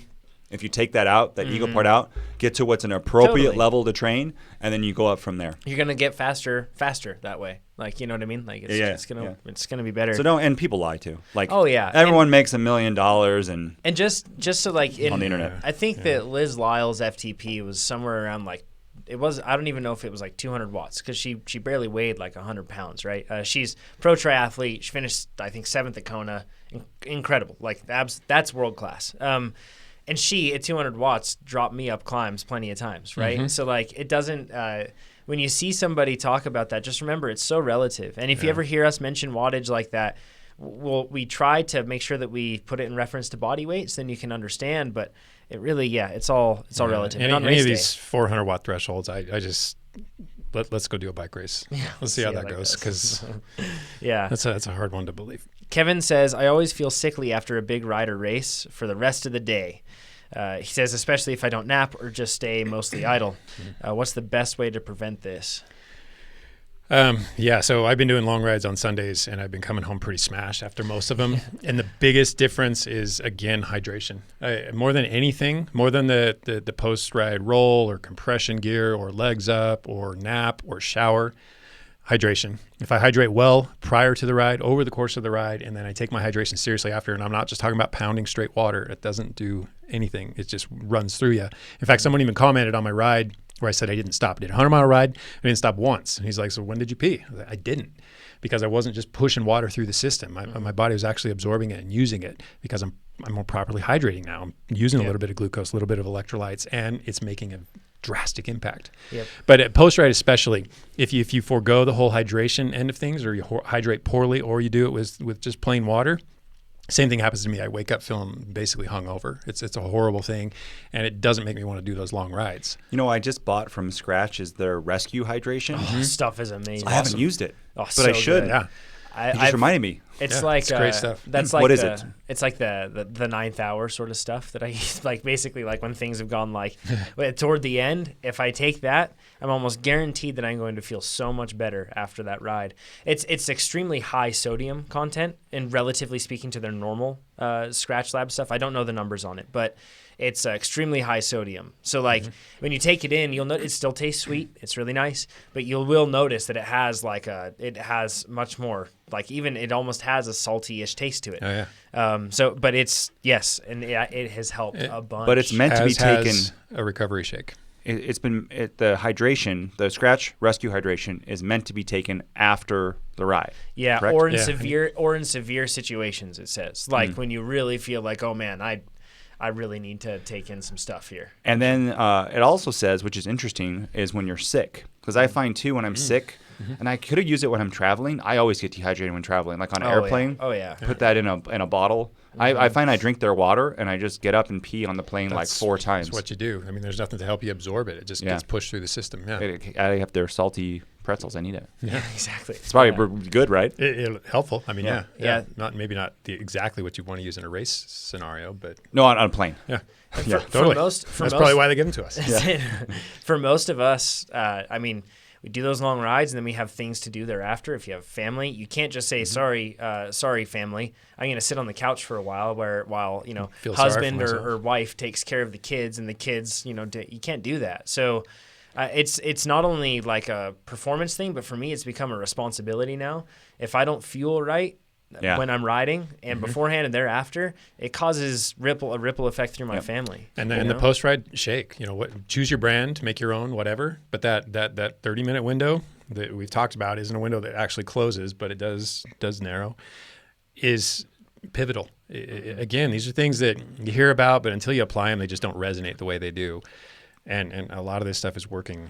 What do you do? Quite well for me. Right now I'm using Osmo's recovery shake, whatever it is. I like it because it's light. You don't have to use a heck of a lot of it. It's concentrated. It's a small container. You use small little scoops, so everything's kind of miniaturized, which is all cute, but works quite well. Does it have dairy in it? Yeah, that's my question was. Lactose? It does. It's casein and whey based, and then I mix it with milk. Lactose. So if you're not a lactose. Hey, can someone type in a non-lactose recovery shake? Please do it while we finish these questions here, because I want to get them all so I can try them all. Yeah, me too. Because it's such a pain. The Scratch ones were delicious. Oh, yeah. But I have to take like 4 lactose pills. Yeah, it's like it's just such milkshake. It's such an easy get protein and an easy one to absorb, and the combination for of the two some works people. well. Yeah, well, unless you're lactose tolerant, in which case I would just drink that stuff all the time if I could. Yeah. It's so delicious. Okay, this question, I don't know how to I don't know how to say the name. But it said, I did my first FTP test and reached max heart rate of 210 beats.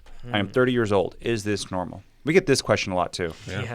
Yeah. It varies. I mean, some people, we see max heart rates that are all over the place. Yeah. I mean, I've never touched 200 in my entire life.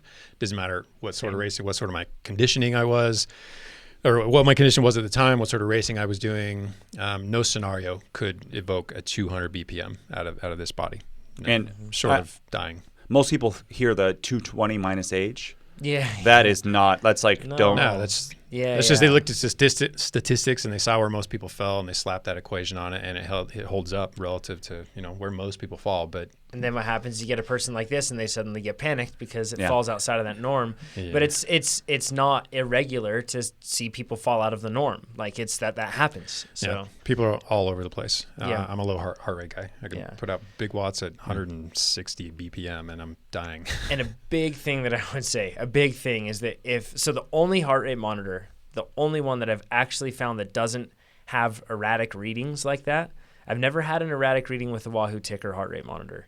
But when I've had plenty of other ones, everything from Polar to Garmin to everything else. And when you're riding down, it either like loses perhaps contact or your jersey is like flapping on it in the wind, something like that. And then it reads like 260 and people panic because they think that they're dying. So a heart rate monitor isn't perfect in its method of measurement either. Like there can be errant data that comes from it. So you have to filter that. So that can be a little tricky. And it is what it is. Don't ever think too much about it. Yep. It's just Yeah. Neil asks, I have a power meter on a Cyclops fluid trainer. Though tire pressure isn't as important as it is with a virtual power, how important is it? With my trainer tire not always set at 120 PSI, are there concerns that I should have when it isn't perfect? So I can answer this one. It's a product question. If you have a power meter, you don't have to worry one bit about the tire pressure or the tension on trainers because you're actually measuring the power at your power meter, like where you're on this one. I don't know what power meter is, but usually you crank somewhere around there unless you have a power tap. So you don't have to worry about it. It's one of the nice things. Pretty sweet. Yep. Yeah, it's nice. Let's see. The next one. Which of your we actually had a discussion all about this, and Carl, forgive me because I don't know the episode off the top of my head, but he says which of your plans is best to lose weight and get healthy again? I was thinking the sweet spot plans burn a lot of calories until I get my weight down enough. We've talked a whole lot about like weight loss and how and crash dieting and all the different things there. As far as which plans are best to lose weight and get healthy again, I mean all the plans are adjusted to your fitness level, so therefore they aren't going to be excessively intense. And if you start out at the base level, a sweet spot base, it's a great spot to start. I know plenty of people, and I usually once I get into sweet spot base and get that consistency rolling, my weight ticks down normally and I get down to the spot. We've talked a lot of times about how weight loss is more about your diet than your training. I mean, your training can absolutely have an influence on it, but most of the low hanging fruit is nutritional. It's going to be. It's going to be what you put in your body. And I know a lot of riders think they're working hard. They're doing 80% of threshold, 90% of threshold. They need to dose their systems, eat a bunch of sugar the whole time. And maybe in the case of sweet spot work, you do more so than the lower intensity work. But too often the knee-jerk reaction is to eat a bunch of sugar, consume a bunch of sugar over the course of any workout. Yep. A lot of workouts don't necessitate it. Even higher intensity ones, there's enough on board muscularly. I'm not saying this really has impact on weight loss. This isn't starving your body during a workout is not a way to lose weight. Mm-hmm. But I am saying if for those early morning crowd who get up and they can't have breakfast, you can do a workout without eating a bunch of sugar. Mm-hmm. But more to the point here is that don't assume just because you're working out, you need a bunch of sugar to get through a workout. Yeah. But I do think sometimes it helps with recovery. Yeah. Of course it does. Of course it does. There are other impacts. And this is why training and weight loss are two very hard things to couple. Yeah. Yep. Exactly right. Chad, just one for you. I know you recommend doing any strength training in the same day as a ride, so rest days are full rest. When doing core strength workouts, should I do them before or after my ride that day? It kind of depends on the type of core work you do. I mean, if we're just talking about planks and back extensions and cobras and stuff of that nature, it's pretty low toll. Mm-hmm. You can get away with it at any time. We're not chasing strength gains in that case. We're pretty much chasing stability improvements, body muscle control, that sort of thing. In the case of core work, I think you can do that just about any time. It can be immediately before or after a workout. It can be at the opposite end of the day. That's not really about the sort of strength gains we're chasing when we do leg presses and squats and bench presses and that sort of thing. So the signaling that we're trying not to cross signal, so to speak, isn't as much of a concern when you're doing these static holds and whatnot. Do you think that part of the reason Chad is so stable and beautiful on the bike is because he does a lot of Beautiful. I mean, but over the years you've done a lot of, you were even a personal trainer, a lot of core work. Oh yeah. You watch the strength, there's a video on YouTube, strength training for cyclists. You're doing like pistols and stuff, which is just crazy. Yeah. Do you think that's part of it? Oh, absolutely. Yeah. For sure. And this is why I talk about strength training makes a strong body. Where you steer that strong body is up to you. But it has made me a better bike rider in a lot of ways because I'm more aware of proprioceptively. I know how to position my body. I can maintain a high level of control. There's not a whole lot of wasted energy that goes through my body and not to the pedals. Yeah. Better way to put that, I'm sure, but that's and the smaller hole you're punching through the air. Exactly That's the part that I'm absolutely. really And I see some of the best time trialists, and a lot of times it's just they fall apart at the end of a long time trial, and that's forgivable. What are you going to do? But the best guys, you look at Tony Martin, you look at Brad Wiggins, these guys, they just don't move. They're so stable. Rohan Dennis, they're just so pretty to watch. Yeah, absolutely. Nathan says, I'm new to rollers and I'm like Bambi on ice. Welcome to the club. He says, any tips on that? And he says, also, have you tried the TT bike on rollers? So this one's more specifically for me since I'm the one that rides rollers. I've ridden rollers quite a bit. Yeah. Oh, yeah. And Chad perhaps has too. So the biggest thing about rollers is throw out anything like if you're trying to think that it's like riding outside on the road or anything else, it's much more akin to riding with no hands since your front wheel is effectively, not entirely, but effectively decoupled from your rear wheel in terms of the surface upon which it is moving. Whereas if you're on the road, it's all one piece that you're riding on, right? It's one continuous chunk of earth. So it really it puts a lot of tension in your bike that you just don't have otherwise because you have traction. So honestly, the biggest thing with rollers is I feel like sighting is a big thing. And then putting yourself in a bigger gear than you think. If you're trying to start out in a low gear, it can be really hard. So put yourself in a bigger gear and build that stability. It's all about balance and control in the early stages. And it's about control forever. Well, it's about balance and control forever. Pretty much that has to be there, but learning that balance and control initially. If you're brand new to it, do it in a doorway. Yes. A lot of people lean up against a wall. You basically have one way to fall. You better hope you fall that way every time. And that gets in your head and that will mess with you. Yep. Put yourself in a doorway and you've got support on both sides. It's the best way that's the best piece of advice I got when I was learning to ride rollers. And just knowing that I had that support on each side allowed me to relax and ride better and get away from the big gears immediately and choose a gear that was a little more spinnier, still didn't compromise my balance. But it does teach you excellent control. Yes, I was just going to say that there are absolute benefits to riding the rollers that you build, like the stability that you have on the bike. You build that because you have no other choice, and you'll see what's missing. So if you have an imbalance, if not too many people actually have a leg length discrepancy, it's usually a pelvic tilt. Different type of tilt, side to side lateral tilt. But it'll show you if there are chinks in your armor, things that can be remedied in terms of bike fit or perhaps flexibility limitations, strength imbalances, that sort of thing. Yep. And then the other question, have you tried the TT bike on the rollers? I have. I find that it causes so much, just holding that position on the rollers, there's a lot of muscle contraction going on in your body, and I feel like it takes away from a lot of what you could be dedicating to your legs. Sounds more like a circus trick, something you're doing to show off. I don't know that the benefit outweighs the resources involved. Yeah, like if you're really unstable on your TT bike, it could force you into becoming more stable, right? And if you're in position, I could see that. In my case, I don't have a problem with being stable in my position, even though, I could be better at it, sure, but relatively speaking, it's not too difficult for me, so I don't. It's kind of like doing balance drills in the pool. I mean, you're learning proper form, but you're not necessarily focused on conditioning. Yeah, I compartmentalize it. On the TT bike, I really want to just focus on power since I feel I have the position aspect down. So that's kind of where I'm at on it. Okay, I got a quick one from Daryl. It says, Nate, have you tried a tart cherry juice concentrate? Add it to protein shakes and smoothies for all the benefits with less volume. I haven't, but I've been doing tart cherry juice smoothies where I do tart cherry juice, like kale and spinach, a whole bunch of that, and then blueberries that are frozen and spin that up.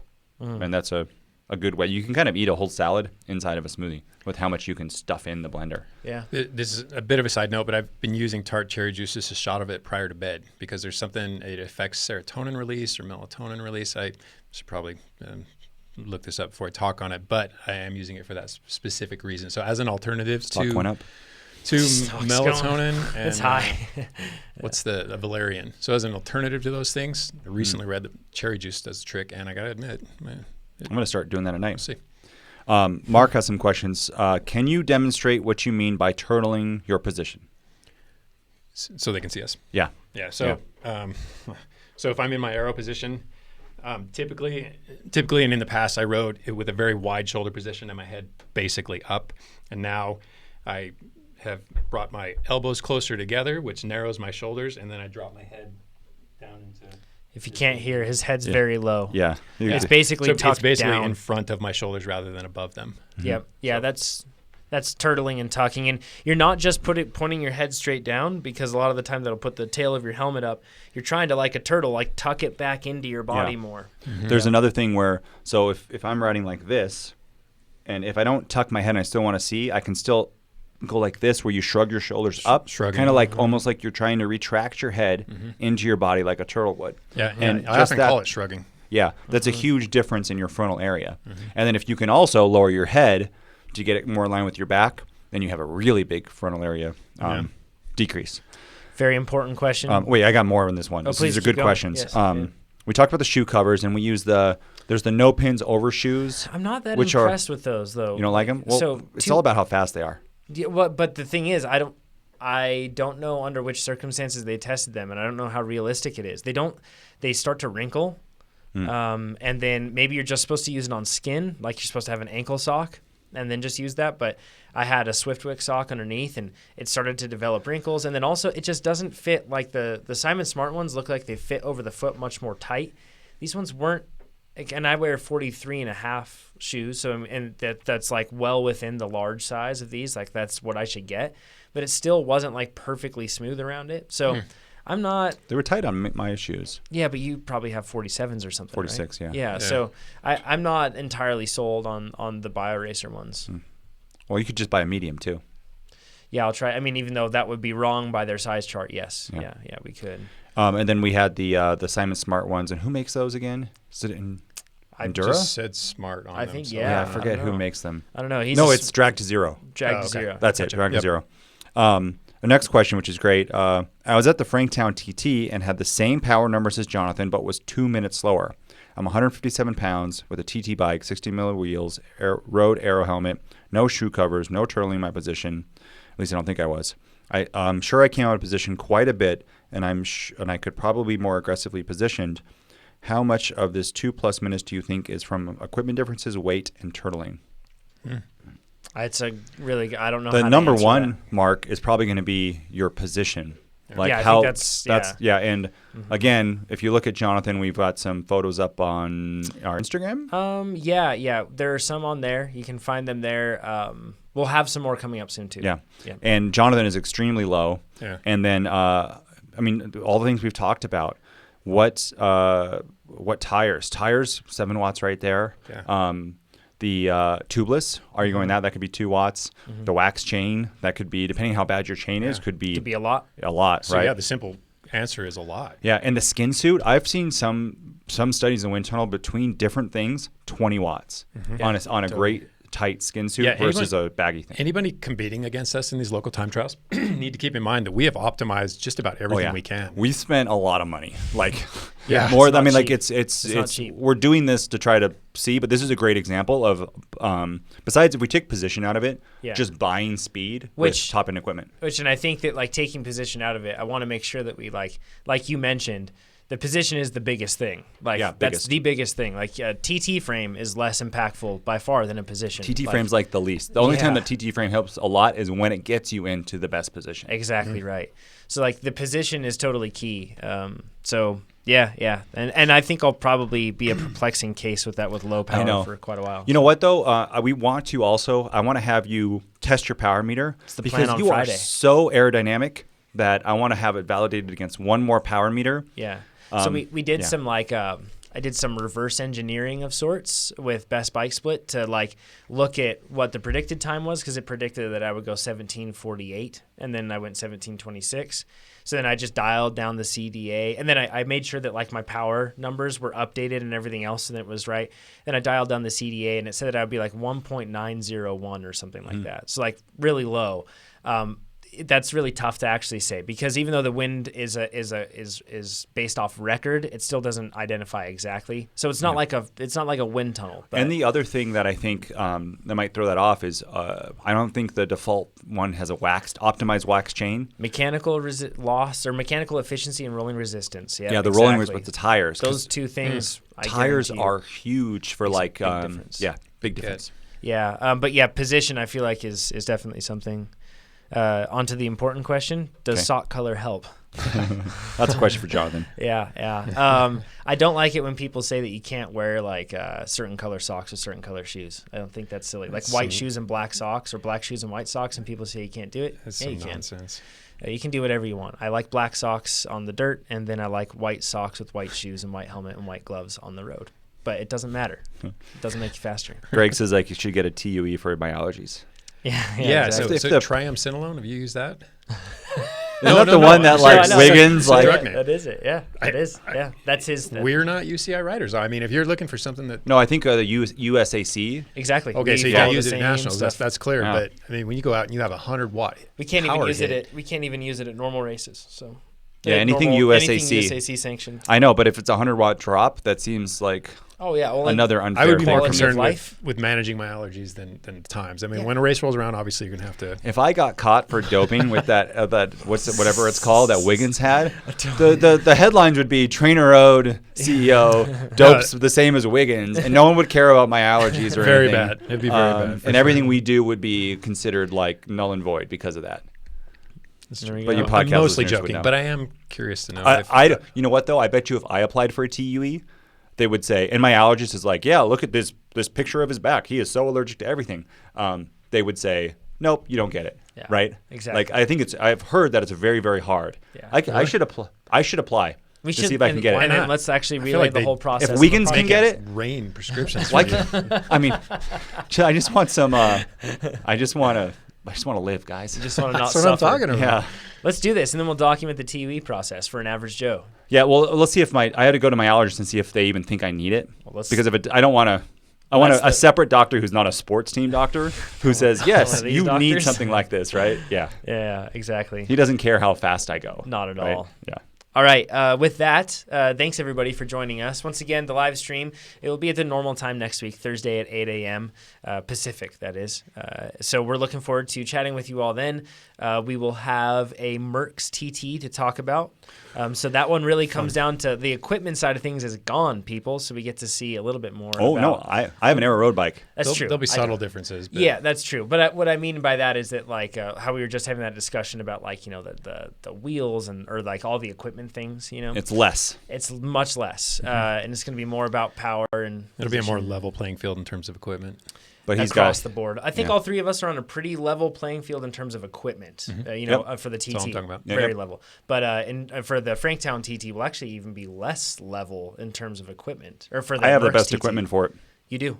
You're like fully aero optimized. I got the You're- Aero shoes with no shoe covers. I'd say you're like comfort optimized on your road bike. You have like a more. I bet your road bike's even more aero than my road bike. It's just Probably, newer. Yeah, and then yours Maybe. is like the least. And mine's like the least. But your body's the most aero. So. Yeah, exactly. There we Yeah. go. It's true. Cool. And it's the hilliest. Yeah, it is. Yeah, we'll find out. All right, everybody. Thanks for joining us. We'll talk to you all next week. Thanks, everybody. Bye-bye.